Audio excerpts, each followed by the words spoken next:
6th happened. A bunch of rioters got on hand up on Capitol Hill, stormed the Capitol, busted down some doors and windows on the upper level. Some people at the lower level in the public entrance wandered in, took Nancy Pelosi's podium, sat in her chair. God forbid. How terrible. Sat in her chair. How terrible that the American people, a citizen, would sit in the speaker's chair, right? And as I said, it's a riot that got out of hand, and now they don't know what to do with the people that are there. But this is a republic, and I've been thinking about this a lot, and I've been doing some research on French Revolution for another story I'm working on. And I thought about this a lot. What happened to the people that stormed the Bastille? There was only 7 people in the Bastille at the time of the storming. It was largely left unused, but it was a symbol of oppression in Louis' France. And at the time of the storming of the Bastille, which was July 14th, 1796. When that happened, I think it was 1796. I think whatever. When that happened, that was an insurrection too. They were called insurrectionists. But really, what was the storming of the Bastille? It was a riot. It was people unhappy with the economy, with the conditions. They weren't happy with Louis. They weren't happy with the way the government was being run. And emotions ran high, and one thing led to another. There were only 7 prisoners in there. It was not like the Bastille was used as a place for, how should we say, mass incarcerations. There were a few people in there that were popular amongst the people. But largely it started out as a riot. And people got angry, and they picked up pitchforks, and they picked up torches, and they stormed the Bastille. They broke down the door, and they dragged the prisoners out, and they said, hey, symbol of oppression and whatnot. The gendarmes quickly broke it up with weapons. King Louis ordered the gendarmes, which is essentially the Capitol Police. Same thing happened. It was essentially the same thing in both cases. A bunch of people were angry with the government and decided to storm the building that they felt was the symbol of oppression. The people on January 6th were upset that Trump lost. They felt that the election had been stolen and was largely contributed by congressional action. And the Congress was supposed to have a hearing to discuss investigating the election. The original purpose of the gathering on January 6th was to support Donald Trump in his fight to get an evaluation, a nonpartisan, bi-congressional investigation of the election, which never happened. Largely because of what happened on January 6th. Everyone stormed it. As you well know, Ashley Babbitt was shot and killed. A number of people were arrested. But then I said to myself, what was in the aftermath of the storming of the Bastille? In a very short amount of time, Lafayette and some of the others wanted to honor the storming of the Bastille. The storming of the Bastille was not the beginning of the French Revolution. A lot of people think it was. It wasn't. The revolution didn't happen until almost 4 years later, when they seized power from Louis, when a small group of noblemen decided to take matters into their own hands, Lafayette being one of them, who was unhappy with Louis. And they took Louis into custody, and eventually he was executed when they found out he went to other countries and asked for their help in suppressing the rebellion. Now, at the time of the storming of the Bastille, some of the noblemen, interestingly enough, said this is a revolution, and you need to act quickly, and Louis didn't want to do that. But it was interesting to note that the Assembly, which is essentially the same as the House of Representatives here in America, was the representative of the people's voice against the king. The king and the nobility ran the country, but they had a National Assembly, much like the English Parliament and our House of Representatives. The National Assembly decided to honor the people that stormed the Bastille because they acted with courage against an oppressive government. I found that interesting. And this was before the French Revolution even happened.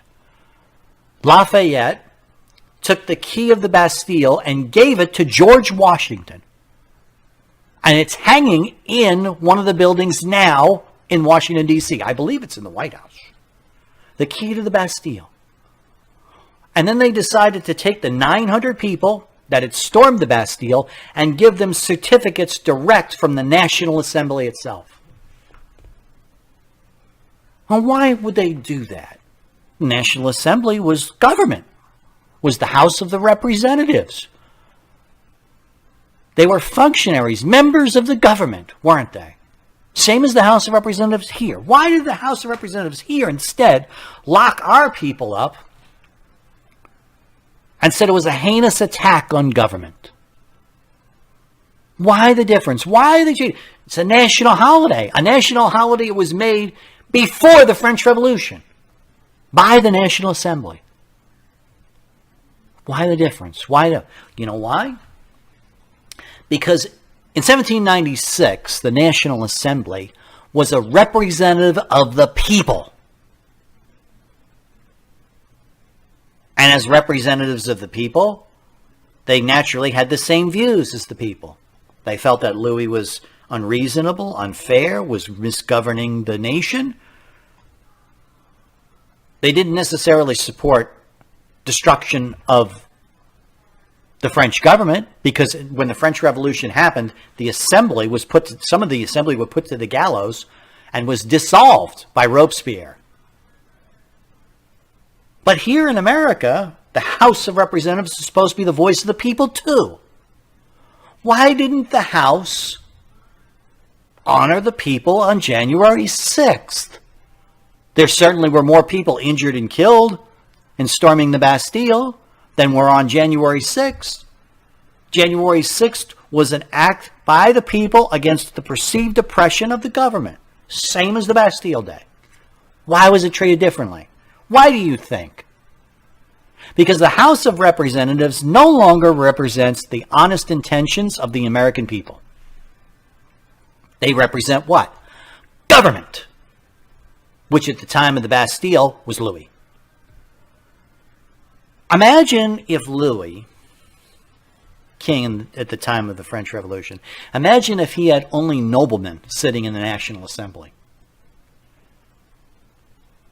How would they have reacted back then? Probably much the same as our House of Representatives acted today. The House of Representatives no longer is representative of the people anymore. It really isn't. They are wealthy, establishment elitists, which is why we're $30 trillion in debt.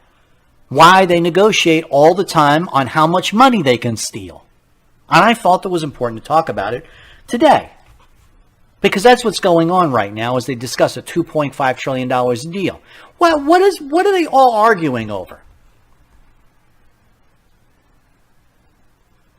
There's certainly enough spending in that bill to satisfy just about every socialist in this country. Why are they arguing? It's because they're a bunch of elitists. They don't represent you anymore, Republican and Democrat alike. You think they do because they talk like you do, but they don't. There's only a handful, maybe less than a dozen, who actually are true representatives of the people's intent and desires. There are a few representatives in Congress as angry about government as you are, that are frustrated with the critical race theory, that are frustrated with the $30 trillion in spending. They have been vocal in their support for some of the January 6th rioters and said, well, I want to see them.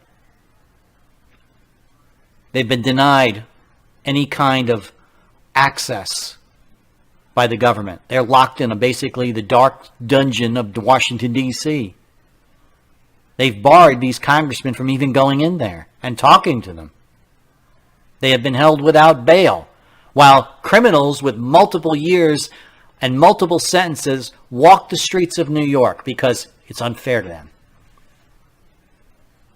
Does that sound like the House of Representatives represents the people anymore? Many of them are millionaires, have deep ties to the media, relationships that are inappropriate, in finance, Wall Street, big pharma. Many of them have extensive ties with China, enemy nations, all legal, but certainly not ethical, and certainly questioning whether they are actually a house that represents the American people anymore. That's the difference. The National Assembly at the time of the storming of the Bastille represented the people of France. That's why those people were given golden certificates. That's why the key hangs in George Washington's office. And years later, years it took, before enough of the members of the National Assembly, Lafayette being one of them, got together with Robespierre and others and said, no, we are no longer to tolerate King Louis anymore. We have. Their viewing of the Bastille was an act of a rebellion, but it was not an insurrection. They wanted to make their dissatisfaction known to the king. And at that time, the view was, now the king will listen. We've stormed the Bastille. We freed those 7 political prisoners. Now the king will listen. And King Louis, for his part, said, oh, I'm listening, I heard. And that's why those people were honored, because they had the courage to show the people in government, the nobility, and King Louis, that the people were dissatisfied, that they had lost touch with the French people. What's the attitude of Pelosi and the bunch in the House? They're a bunch of evil people. They're criminals. They're striking at government. It wasn't about, gee, maybe we've done something wrong. This is supposed to be a republic, a nation of people and consent. Obviously, you don't have the consent when you have to put 20,000 troops in Washington, D.C. If you need 20,000 troops to protect your Capitol building and fences and tanks in Washington, D.C. to protect your Capitol building, you ain't governing right. Not in a republic, anyway. That should have been the message. That should be the message. Now, I'm not calling for an insurrection or violence or anything like that. But we need to get those people out of that D.C. jail. And we need to understand that the representatives in the House no longer represent the interest of the American people. That's my point. And they need to be replaced. That's what we need to do. We need to start primarying these characters. We need to stop looking for perfect people. The people with the good smile and the pressed suit and lots of money in the bank and buy their elections, who get appointed to positions essentially by the national parties. We need to start looking outside the party too. We need to start accepting people with some warts on them. Maybe don't say the right thing at the right time, but are genuine in their beliefs and what they want for the American people. Regardless of where their standing is, regardless of who they did and what their background is, that's what we need to start as the American people start doing. And get representatives in the House that represent the interests of us. The American people are outraged at $30 trillion in spending, and now they're lining up for another $2 trillion. People that were engaged in a protest that got out of hand, it's a minor crime. Why are they still sitting in that jail? Why is Nancy Pelosi conducting a witch hunt up on the Hill about January 6th? Instead, should be saying, no, we're going to bring the nation together and heal. Let them go, charge them with trespass, which is like a 90-day misdemeanor sentence. Time served, let them go. We're not a tool of oppression. But when you sit there up on your throne, Nancy, and you give orders, and then you want to pass bills like this, pass this spending bill, which is going to be done and have to be done by reconciliation, you're saying we're not interested in the wants and needs of the American people anymore. You are no longer a voice of the people. We need to move on. Most people thought the French Revolution, Bastille Day. No. The Bastille Day was an act of revenge and revolt against the king. And they were trying to send a message to the king. Hey, you're fucking things up. You better turn it around and do it quick. Louis said he would. He didn't. Then the real revolution happened. That's when powerful people with money brought troops to Paris. It's a very different situation. That was a real insurrection. That was real violence, and it led to many bloody, unhappy years for France, unfortunately, which revolutions always do. Which is why I'm so dead against violence, and why I'm so dead against the Civil War, and why I'm so dead set against any kind of action like that. No, we can still turn it around, folks.